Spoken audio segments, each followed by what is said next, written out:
Alright, so we opened up Premiere. Now we have to try to find our footage and look over the footage and try to come up with some in and out points of footage that we actually want to use. So here's the footage that we shot a couple days ago, and what we're mainly looking for is sections of the recording that we want to use.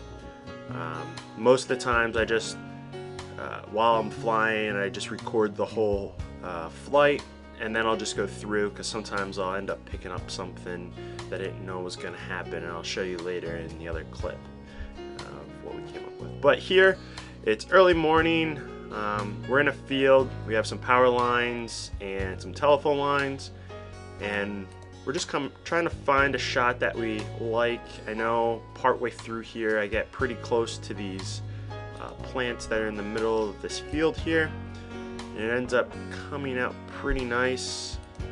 Let's see if we can find that area. Let's see here. I think I do another pass and it actually comes out a little nicer than that. Let's see if we can find it. It might be this one here. Alright, so yeah, this is definitely it. Oh yeah, look at that right over there. Alright, so yeah, this is the one that we're going to use for one of the clips. Let's try to find, where does it start? Or where do I want to start it? Alright, let's just start it here. 6 minutes exact. So what we're going to do is, I know I'm going to use both of these clips. We're going to drag them into our project window down here. We're going to double click it, and it's going to come up in the source monitor, and our endpoint was going to be at the 6-minute mark. So we're going to go in 6 minutes exactly, right about there. That looks good. And let's see where our out point is here, right after we go over that just a little bit. So right there, 6:05 we're going to use. 6:05. That's looking good. Alright, so you can scrub through here to find it with the screencast. It works a little better if I just use VLC player. So let's look at the second clip here that we have. This was the same day, just later that day, and we were off the side of the road with some fields. Now, while I was flying around these fields, I was just trying to get some shots of fields, and then I found out that the road I was on had some bikers, yeah, right about here. And I just started following the bikers, and it ended up coming out to be a pretty cool shot. So we're going to use this one in this little clip here that we're working on. One of the things here that I noticed is with this camera not being underneath the Phantom that far, it gets the lens flare is affected heavily by the propellers, because it goes through the light, which, you know, kind of makes that footage useless. But we can use this beginning stuff here, wherever the hell it went. Okay, here we go. We're going to use a little bit of this. Now you can see that the propellers are in the top. That's not a big deal. We can get them out, and I'll show you how. So let's try to find a good spot here that we want to start with. I'm liking it here where I start to catch up. So we're going to use 251. Let's go to 251. Alright, right in there, that's good. Let's try to come up with some out point. We're going to use a little bit of that turn. Boom, right there. What was it? 255. Alright, so nice short clips. That's a big thing that I see a lot of people that are on YouTube that make these videos, is that their clips are way too long from shot to shot, or it's just the whole flight and it just looks terrible. Alright, so just going over the settings that I use on the GoPro Black Edition 2.7K with the Protune So what happens with that is it doesn't do all of the color correction and sharpening and whatnot in camera. It is just the raw file. What that does is it maintains a lot of color detail, which is really good. It doesn't look all that colorful. It looks kind of milky and whatnot. We have the ability to change that and make it look a lot better while maintaining detail. The GoPro is awesome, but if you want the punchy colors, it's not going to be able to maintain the detail. So running with the Protune enabled will definitely allow you to have that color detail continuously. Alright, so we're going to be looking over here, our sequence window, and first thing you notice is that the shot is looking really tight, as well as this pole here is looking kind of bent or warped. Now that's obviously because we have a fisheye on the front of the GoPro, and that's actually fixable, and I'll show you how. Alright, so first off, what we're going to do is we're going to add an adjustment layer. The adjustment layer is going to affect everything below it, and we'll bring it over both of our clips here. And what we're going to be changing in this adjustment layer are the things that we don't like about the GoPro. And that's mainly with Protunes, the sharpness, and also the like warped effect that it's doing to this telephone pole here, which is from the fisheye. So what we're going to do is we're going to come down here and we're going to get this lens distortion. We're going to drop that on our adjustment layer, not on the clips. We're going to drop it on an adjustment layer because it's going to affect everything below the adjustment layer, and both clips are there. Now think if we had a longer timeline or more clips, we could have anywhere from 10 to 15 clips in a 3-minute video. It would suck to, you know, add it in each time and to change the parameters each time. So the adjustment layer is definitely necessary for changing things that are affecting the GoPro footage as a whole. Now if you change your settings in the camera, they are going to affect the way in which the different, like the warping. If you run with, I think it's 720, you can use narrow.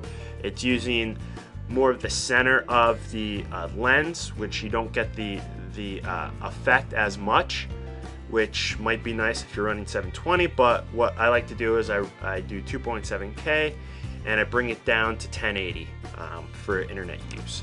So what we're going to do here is we're going to put a -25 here. As you can tell, it's making the picture even tighter, and that's perfectly fine, because what we're going to do is we're going to come down to, and I do this individually and I'll show you why, and then for the next clip we're going to come down here and we are going to change the scaling. What works for this is if you don't have any props in the way or anything like that, 65 is awesome. Now remember, we're going down to 1080 from 2.7. So as you can see here, this pole is, well, it's straight now, and the shot's a bit wider, which is perfect for this. Now we're going to come over to the other clip. Remember, we didn't affect anything over here in the scaling, but what we're going to change is we're going to change the scaling to 65. And when we do that, we have the propellers. Now there's a couple of different ways you could come in. You don't have to scale it down so far. You can go out a little bit, probably I would say about 75-ish would get these propellers. Now remember, the faster you're going, the more the helicopter is going to angle downwards into the shot, and depends on where the camera's facing as well. The other thing that we have here is, if I bring up my margin so we can see the difference, this side over here is a bit lower than over here. You know, we're not working with top end, and sometimes you have top end equipment, sometimes you have 1 or 2 degrees off on the horizon. So what we'll do is we'll just come in here to the rotation, and we'll change that to, let's see, -5. Now this is always going to be different per shot.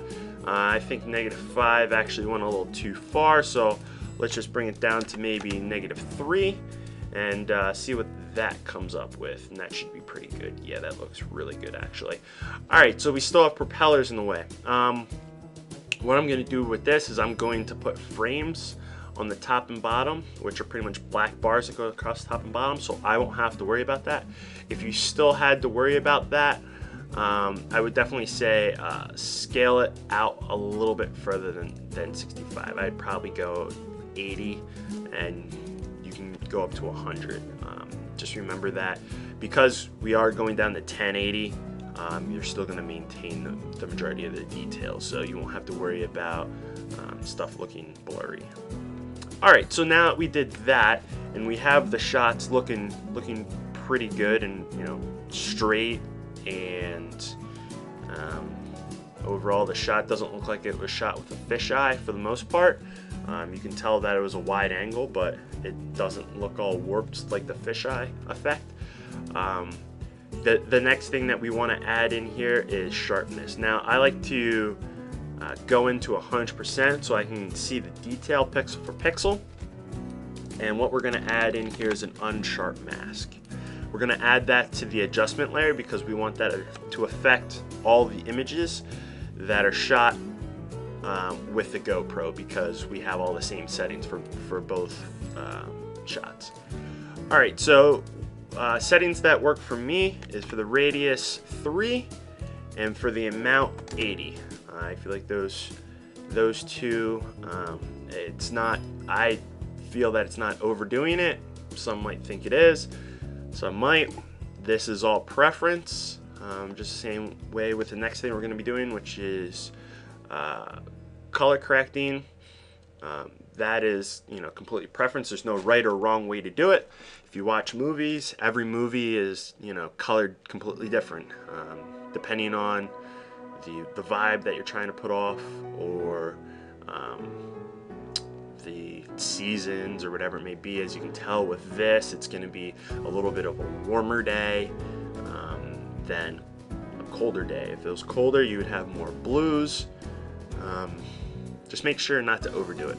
A lot of people on YouTube tend to overdo it. So different ways to color correct. Within Premiere, you have tons of different options. You can go through here and select any of them. Now, there are some that are more complex than others. There's some that work a little bit better than others. Like I said, it's completely up to you on how you want your shot to look. There's, like I was saying, there's no right or wrong way. There are ways that people tend to go.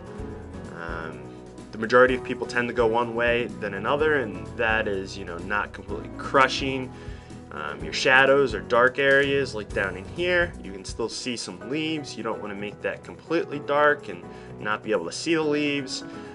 Over in here, there's a little bit of detail that is lost. It's probably because the sun was coming in, and how the GoPro works with changing all the settings, and you have no ability to do that. So yeah, there's a little bit of detail in here, but then there's some detail that's also lost. If you see down in here, it did a really good job of maintaining that detail. Now this detail was only kept, and I can guarantee you this detail was only kept because of Protune. If it wasn't Protune, this green would be really bright, vibrant. The sky would be really vibrant. The sun would be really yellow, and a lot of color, a lot of saturation. All of this would have been lost. Down in here, it would have been lost. Over here, the little bit of detail that is there, that would have been lost as well. So I definitely am a big fan of Protune, and I think that everyone should shoot it, as long as you have the time to edit it. If you don't have the time to edit it, I would just, you know, go without Protune, because the shot doesn't look all that bad without editing it. So what we're going to do is we're going to look at one that's a big use, or that's used a lot, sorry, and that is the 3-way color corrector. Now, you're going to want to color correct each shot individually, and the reason why is because they're completely different scenes, and depending on what you're looking at and how automated the GoPro is, each shot is going to be a little brighter, or it's going to be a little darker, or something's going to, you know, stick out a little bit more than something else, and that is just solely because the GoPro is so automated. And the good part about it is because it is so automated, and you can just pick it up, shoot, and have some type of good shot out of it. So 3-way color corrector, I don't want to go into too much detail. There's tons of videos on YouTube of how to use this. Like I was saying, this is a little more manual. There's a lot more settings in here to change to get a shot the way you want it. I'm not a huge fan of this. I use something a little bit different, and I'll show you. But this is, if you want to use what the majority of people are using, this is a good start. The next thing is, if you want speed and you want something that looks sort of good, if you're a big fan of Instagram, people would probably hate me that use this, but this would be really good for you, and it's Magic Bullet Looks. Now with Looks, there are a bunch of presets that you can use, and they come up with some good and some not so good, depending on the scene that you're trying to have, or you're trying to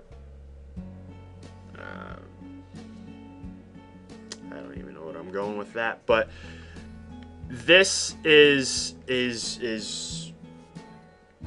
I would say an Instagram filter, an Instagram filter. So all of these different filters are just different settings that are, you know, preset for you, and you can go in and change them if you don't want so much in the reds. You can go in the reds and tone the reds down a bit because that's a bit intense, but that's what they're going for. All of these little filters down here, settings, can all be found over here in the tools area, and they affect the image a little differently. And I would look at this as a quick way to color correct it, get some type of vibe going that you like. The only downside to this that I don't really like is how it doesn't enable you to go frame to frame and see how different angles look, because you have to remember that the GoPro is continuously changing. If one shot you might, or one part of the shot you might be directly in the sun, the next one you might, you know, 2 seconds later you might swing around and you're in the shade. The GoPro tries to balance out all the colors, but when you're adding filters and color correcting and stuff, you might be adding too much to one area and not enough to another. So that kind of sucks because you can't preview your whole shot within this. It just gives you one frame, and you get to edit that one frame. Then you have to come out and take a look at how it looks within the whole shot. So that is a couple different ways you can do it. The next one I'm going to show you is the way in which I do it, and I actually use Adobe SpeedGrade. And what that does is it enables you to affect the colors in the shot almost the same way if you've ever used Lightroom, or if you've ever used Photoshop RAW or Camera Raw. I'm not exactly sure what it's called. They give you the same tools, but they're just set up a little bit differently, and I feel it's a little quicker once you understand what each thing does. So yeah, we're gonna take a look at that. So if you do have it, you just come up here to File. Hold on a second. you come up here to File and send to SpeedGrade. What this does is it will render out your video and it'll enable you to use it in SpeedGrade. So what we're going to do is we're going to go through and we are going to save this. Once I find the folder that I want to save it in, let's make a new folder. Alright, now we're going to send this to SpeedGrade, and I'll be back after this is done.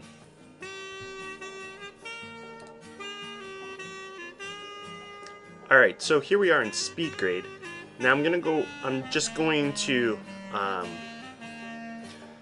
color correct to the my liking, and if you want me to make a tutorial on how I color correct and what I exactly do within SpeedGrade, if you send me a message or whatever, I'll potentially make a video on how I do it. But for now, just sit back and listen to the music and watch as I make this look all pretty and whatnot. Alright.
Alright, now that we've rendered out in SpeedGrade, we're going to come into Premiere Pro and get that rendered out, get the rendered out files. Now, it's multiple images, one for each frame, so what we're going to do is we're going to click on the first one and Image Sequence, Open. Now that we have that, here's our video. We bring it up on the timeline to match our audio. In this case, we really don't have audio. And we have our video color correct it. If we click this, you can see the old and the new. The old and the new. And over here, the old and the new. Now the difference between these are what the camera actually picked up, which is this one, and then what I seen it as, which is this one. Now going after this, you can also color grade this, and that's, you know, setting the feel for the shot or the tone of the story. But what I was doing solely here was color correcting towards what my eye seen on site compared to what the camera picked up. That's what the camera picked up, and the edits are. So as you can see here, side by side, both of them, before and after, or in this case, after and before. You can tell the color difference, the scaling, and also the rotation. So yeah, that's pretty much a video I wanted to put out there to show you guys how to make your Phantom GoPro footage look that much better. If you guys have any requests or if you have any questions for me, just shoot me an email, and hopefully I can get back to you as soon as possible. Thanks again for watching, and get out there and fly and make some good videos. Alright guys, have a good one.